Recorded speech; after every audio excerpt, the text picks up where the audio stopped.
Good morning, everyone. Guys, this is a warning to the American viewers or anyone in America at the moment who is in the path of Storm Milton. I've been watching this brewing, and there's a lot of theories going out there about how it started and all sorts of wild stuff. Right now, that doesn't matter. What matters is that hurricane is going to make landfall very soon.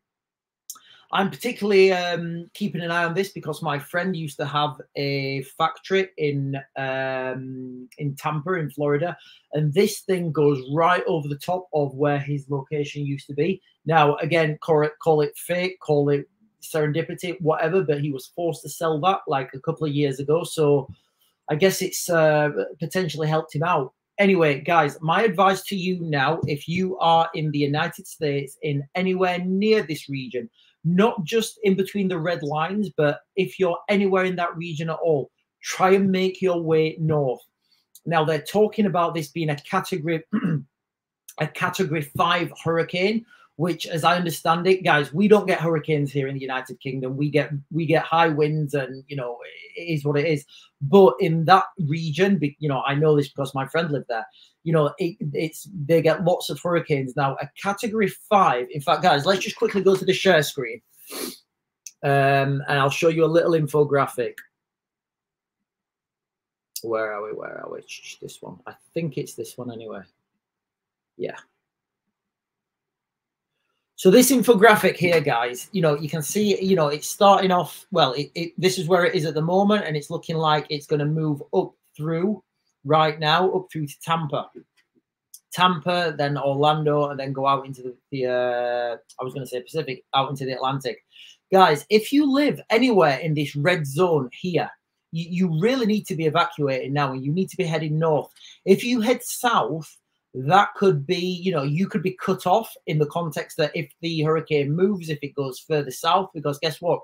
We can't predict weather, no matter what our best analysis is.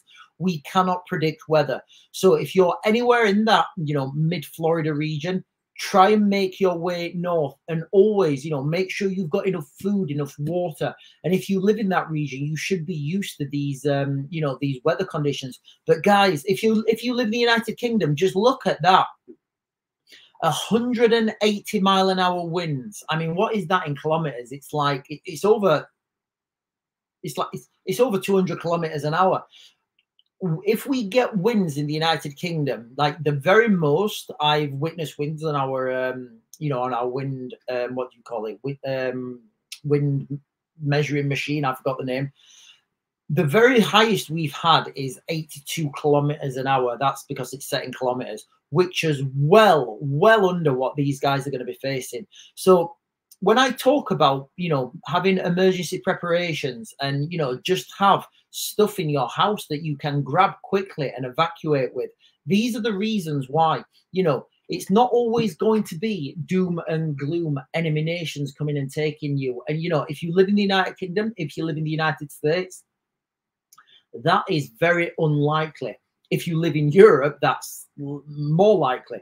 But, here in the United Kingdom, in the United States, it's very unlikely that, the Russians are going to come and parachute in not Independence Day style, what's that, Red Dawn style, and start taking towns and cities. It's just not going to happen. The likelihood is these freak weather. And guys, honestly, like looking at that there, it's absolutely unbelievable. I genuinely can't imagine the trail, the trail of devastation this is going to lead to. Now, it seems very strange that this is just going to be in time for the election. So I don't know what the election in the United States, obviously. I don't know what this is going to mean. Moving forward, I don't know how this is going to affect things. I don't know who this is going to be in favor of. A lot of people are saying, and again, I don't think this is going to happen, but a lot of people are saying that there could be a situation where the election's, postponed, it's on hold because of this national emergency. Guys, aside, 180-mile-an-hour winds, miles an hour, that is absolutely insane. I mean, 180-mile-an-hour winds, you can see roofs coming off. Guys, this is going to blow buildings down. You know, we live in a, you know, we live in an old stone house, and I can pretty much guarantee you 180-mile-an-hour winds, the roof's gone, the windows are in, you know, and I can't imagine. Now, in the United States, they build differently. They don't build predominantly with stone and bricks like they do in the United Kingdom. They build with wood, they build with timber, you know. So all these things are a lot more susceptible to wind damage. So when you've got a house now literally made of sticks, made of wood, you know, you've heard the big bad wolf. Guys, my advice to anybody now in the United States who live in that region, in anywhere near, you know, Tampa, in Florida, in Tampa, you know, in the go on, in that path of this hurricane, it's just to get out now and don't go south. You need to be heading north. If the trajectory of this storm changes, those people who are in, you know, who are in on the south coast of Florida, in Miami, those people, I mean, those people, just because you've seen those red lines, that doesn't mean that's where the storm is going to be. You know, it's not like there's going to be a red line and then in that red line it's catastrophic, and then outside of that red line it's fine. You know, there's going to be this is going to have wide-reaching implications. When did it say it was going to hit? I think it said it was going to hit. Did it say Thursday? Let me just quickly check.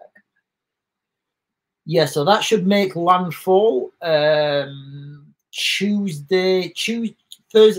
morning, sorry, at 2 a.m. That should make landfall. Guys, if you're anywhere in that region, you know, you need to be heading north. You know, I know a lot of people wanting to head south to Miami, Key West. It's just, you know, it's too dangerous. You really need to be heading north, because if you head south, you don't have anywhere to go. Can you imagine the trail of destruction this is going to leave? And then you've got to try and move through that trail of destruction. Hang on, I've just totally made a mess up of this. Yeah, you've got to move through that trail of destruction then to get out of that region, if that is the scenario. So, you know, those people in America right now, you know, they're having natural disaster after natural disaster. It seems really weird that this is happening right now. It seems really weird that this is happening just before the election. You know, there's a lot of people talking about some wild stuff and weather manipulation. I know it does happen. I know there was an incident in the United Kingdom on the south coast in like the 50s where the RAF went up and they, you know, they released something into the atmosphere, and I think the local river raised by like, I may be wrong on this, but the local river raised like 50 meters or something. 50 feet off 50 meters sounds ridiculous, but it raised a lot, you know, the local reservoir, and the river's raised, and a lot of people died. And, you know, the RAF said, right, we're not doing that again. Guys, listen to me.